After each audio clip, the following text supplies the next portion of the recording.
எடப்பாடி பழனிசாமியின் திட்டம் வெட்ட வெளிச்சத்திற்கு வந்துவிட்டது. சாதி ரீதியாக அதிமுகவை மாற்றுவதாக தற்பொழுது செய்திகள் வெளியாகியிருக்கிறது. முக்குளத்தோர் சமூகத்தினர்கள் அதிமுகவில் உயர் பதவியில் இருக்கக்கூடாது என்பதை மும்முரமாக எடப்பாடி பழனிசாமி அவர்கள் தனது திட்டமாக வைத்திருப்பதாக நேற்று நடந்த இறுதியான ஆலோசனை கூட்ட முடிவில் நம்மால் பார்க்க முடிகிறது. ஆர்பி உதயகுமாரை ராமநாதபுரத்தில் எதற்காக தோல்வி அடைந்தும், ராமநாதபுரத்தில் உங்களை எதற்காக நான் அனுப்பி வைத்தேன், பன்னீர்செல்வத்தை உங்களால் தோற்கடிக்க முடியவில்லை, அதிமுகவின் வேட்பாளரை விட எப்படி அதிக வாக்குகள் பெற்றார், நீங்கள் 5 ஓபிஎஸ்ஐ களத்தில் இறங்கினாலும் அவர்களுக்கு செய்த பணத்தை தற்பொழுது ஓட்டுக்களாக உங்களால் மாற்ற முடியவில்லை, நீங்கள் முக்குளத்தோர் சொல்லுவதற்கு அவமானப்பட வேண்டும், இவர்கள் இப்படிப்பட்டவர்கள்தான் என்பதை ஒரு சாராராக பேசுவதாக தற்பொழுது செய்திகள் நமக்கு கிடைக்கப்பெற்றிருக்கிறது.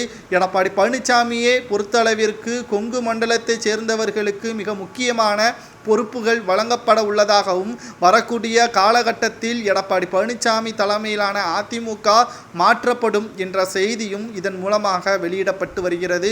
சசிகலா அவர்கள் யார் என்று நமது அனைவருக்கும் தெரியும். அவர்தான் ஆர்பி உதயகுமார் அவர்களை அறிமுகப்படுத்தியதும் நமது அனைவருக்கும் தெரியும். முக்குளத்தோர் சமூகத்தினருக்கு ஆதரவுகள் அளிப்பதாக நேரடியாக இவர் தெரிவித்திருந்தாலும், மறைமுகமாக முக்குளத்தோருக்கும் கொங்கு மண்டல நிர்வாகிகளுக்கும் நேரடியாக இவர்களுக்கு மோதல்கள் தான் இருக்கிறதே தவிர எந்த ஒரு உடன்பாடும் கிடையாது. எப்பேற்பட்ட அதிமுக சமய சமூக மற்றும் எந்த ஒரு குடும்ப அரசியல் ரீதியாக உருவாவாத ஒரே கட்சியாக அதிமுக இருந்தது.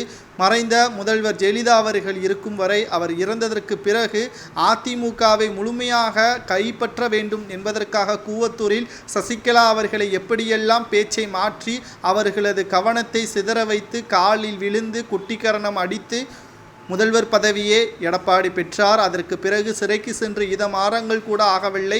சசிகலாவையும் டிடிவி தினகரனையும் முக்குளத்தோர் சமூகத்தை சேர்ந்த முக்கியமான நிர்வாகிகளையும் பதவி பறிக்கப்பட்டதையும் நம்மால் பார்க்க முடிந்தது. இதற்கு அனைத்திற்கும் கொங்கு மண்டல சமூகத்தினர்கள் தான் காரணமா என்று நாம் முழுமையாக ஏற்றுக்கொள்ள முடியாது. எடப்பாடி பழனிசாமி தான் இவர்களை மனங்களை மாற்றி அதிமுகவை தங்களது சமூகத்தினர்கள் கட்டுப்பாட்டில் கொண்டு வர வேண்டும் என்பதற்காக இவ்வாறு செய்து வருவதாக செய்திகள் வெளியாகி கொண்டிருக்கிறது. இதற்காகத்தான் ஓபிஎஸ்ஐயோ, வைத்திலிங்கம், மனோஜ் பாண்டியன் மற்றும் சசிகலா, டிடிவி தினகரன் இவர்களை கட்சியில் ஒருபோதும் இணைக்க மாட்டோம் என்று எடப்பாடி பழனிசாமி அவர்கள் கூறுவதாக தென் மாவட்ட நிர்வாகிகள் கூறியிருப்பது சரியா தவறா என்பதை மறக்காம உங்களது கருத்துக்களை கமெண்ட் வாயிலாக கூறுங்கள். நன்றி, வணக்கம்.